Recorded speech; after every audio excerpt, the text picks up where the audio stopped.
Bismillahirrahmanirrahim. Ini penting kalau terangkan, mereka jarang yang terang tasawuf dengan fikih. Ya jarang. Misalnya gini, api piye urip nak ngadepi pejabat. Nah cara tasawuf ya duwi. Pejabat itu apik ono rine, pemene rapik cara tasawuf. Tapi nak cara fikih gak gitu. Saya kira nak pejabat di duwi kiai, kemudian mereka sama sekali tidak punya tradisi keislaman. Sama sekali tidak terbina oleh Islam. Kemudian bikin pelaturan-pelaturan sing rugeno Islam, sing dosa ya ulama, mereka sama sekali gak mau bina.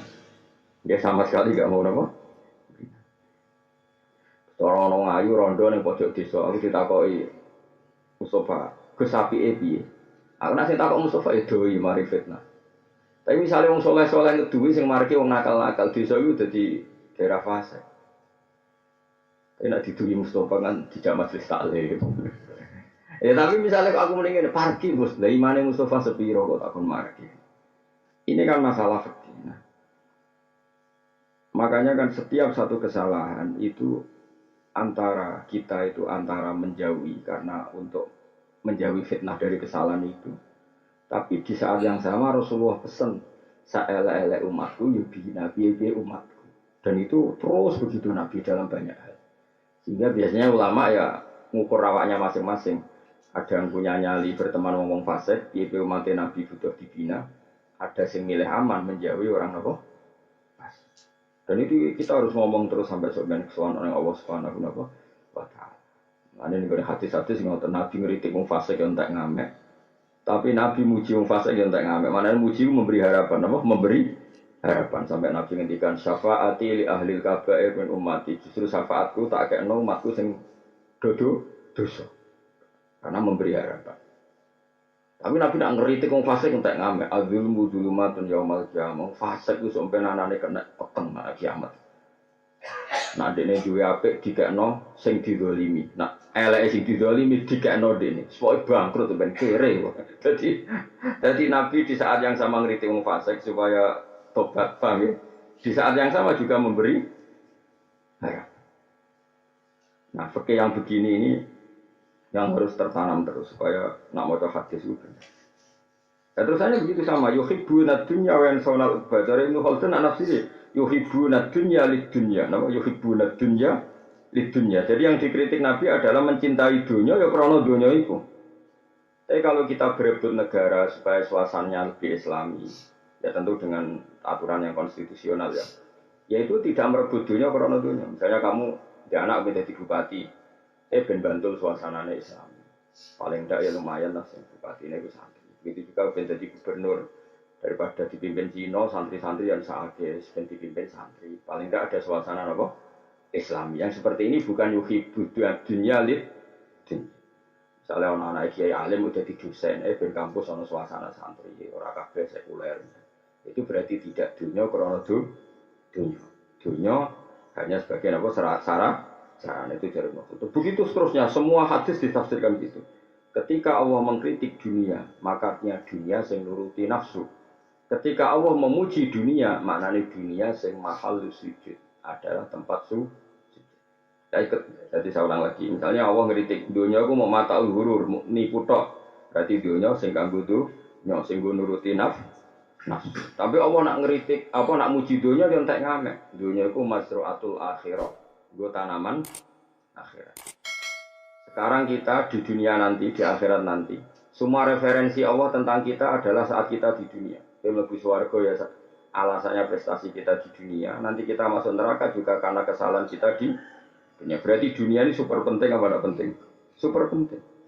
Nah, makanya kata Ibnu Khaldun, makanya wong dore iso ngaji do kecangkeman. Jadi kalau kamu mengkritik dunia itu ya ada porsinya, yaitu dunia yang nuruti nafsu. Ya tadi misalnya gue para wong ayu yang pojok desa, nak niate nafsu pasti dikritik Allah. Tapi nak niate merah nafsu, gue jangan ngaji, gue bina, bener ada di aset kefasikan, juga dimanfaatkan tiang-tiang apa? Itu tentu akan dimaklumi Allah. Ya, tapi ya dolanan iman itu kan urusan masing-masing. Sebetulnya bisa loh, sangat bisa. Kalau itu, maksudnya ini mas Tamti ikhtiar itu. Kalau nomor keliru yang bapak. Misalnya ada orang ayu yang rawan fitnah. Orang cantik ini kan rata-rata punya keluarga. Kamu kan bisa dekati dengan pamannya. Kadang ya rondo dua anak Joko. kadang misanan minduan. Dengan cara seperti itu kan nggak ada fitnah. Nafsu yo rapati yo mbek paman. Sing mari mulai beli ku rono kok dhewean. Lha iku masalahe kan iku. Sakjane iso dielmoni, paham? Kowe misale tak mosok Gus ngono ora seneng iso dielmoni. Mulane cara Kanjeng Nabi pantangane iku layak suwana rajulun bimroatin, sementing aja dhewe. Lah mari masalah fitnah terus pikiran ngeres kan sluntas-sluntu dhewean. Ya jadi iso dielmoni. Ya kan ya jajal ya ana ayu sewerono dakwah ngajak Mas Tri Mustofa. Baru gue rebutan. Waduh, waduh. Jadi akhirnya iso di ilmu itu iso. Makanya gue masuk kenangan saya sama Ibu Khaldun itu tadi dia. Jadi makanya sekarang banyak orang kacau karena melihat negara hanya sisi tauhidnya. Jadi pejabat mesti kelakuan ini. Ya repot. Nggak sing tomak melihat negara hanya prospek. Kenal pejabat, pernah. Bodoh kacau deh kan. Tidak usah seperti itu. Semua di dunia ini bisa dimanfaatkan sebagai aset akhirat atau jadi prahara untuk akhirat. Terserah kita yang ngelola. Nah, caranya ngelola gimana? Dengan fikih. Seorang lagi apa? Dengan kalau nanti ketemu Gus itu sufi. Ya alim sufi. Tapi ada goblok. Ya alim tapi alim banget. Nah, orang gobloknya. Dia ini orang belum kanjaran Gus-Gus gede. Jadi alasannya Gus kanjaran Gus-Gus gede mari hati wangkot, mari sombong.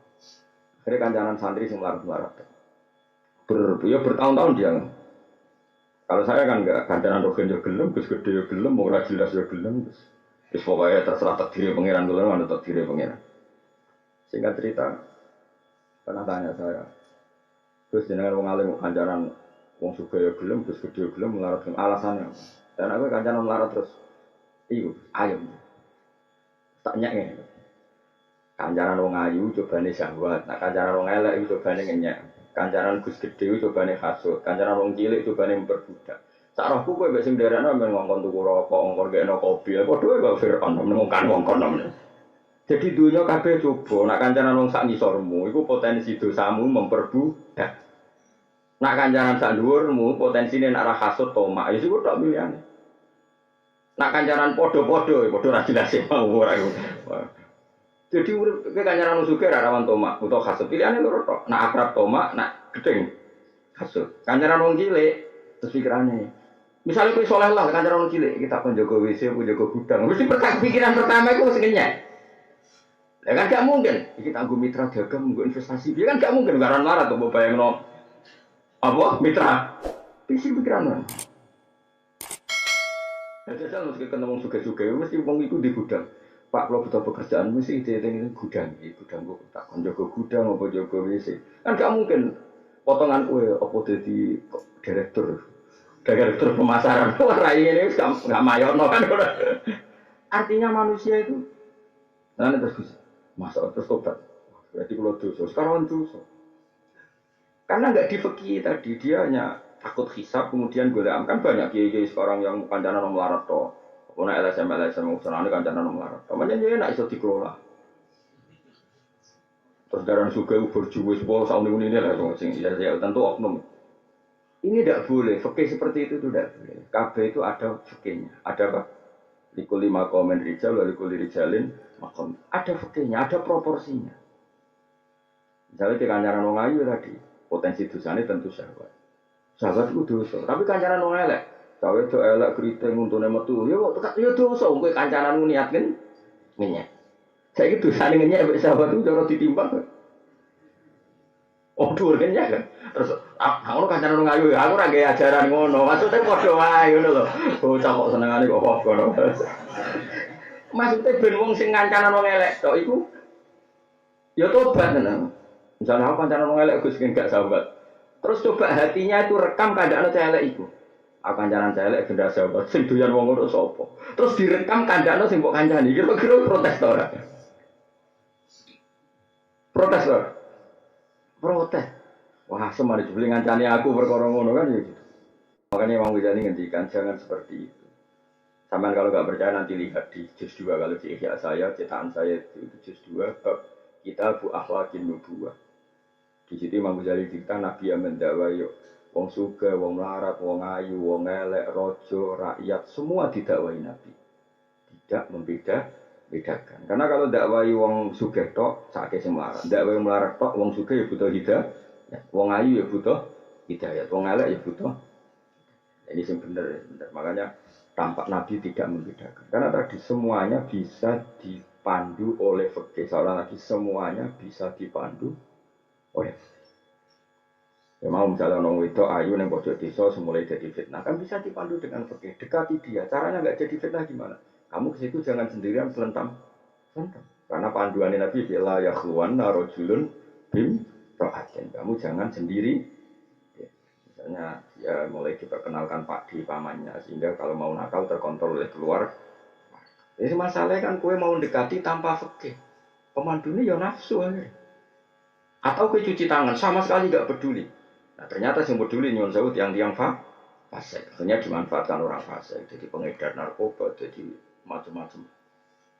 Makanya saya ulang lagi ya. Mengenai pulau nunggu janji pengiran saya di mana-mana akan ngomong fikih. Karena ini yang boleh ditinggal.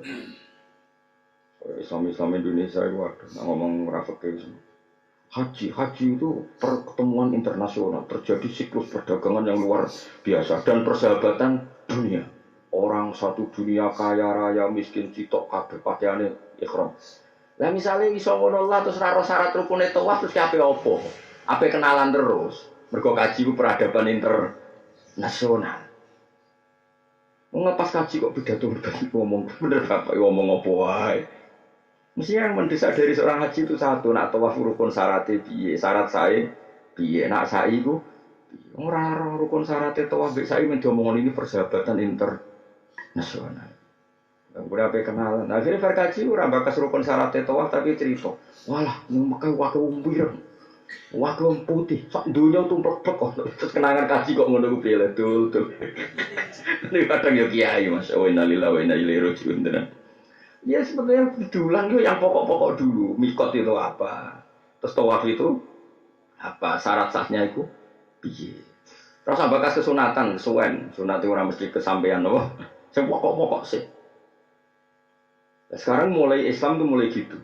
Orang langsung gede-gede tapi melupakan yang pokok. Itu saya enggak ingat. Kalau bolak-balik suami yang pada haji, kalau dungano haji, kalau mabrur ini tak takut.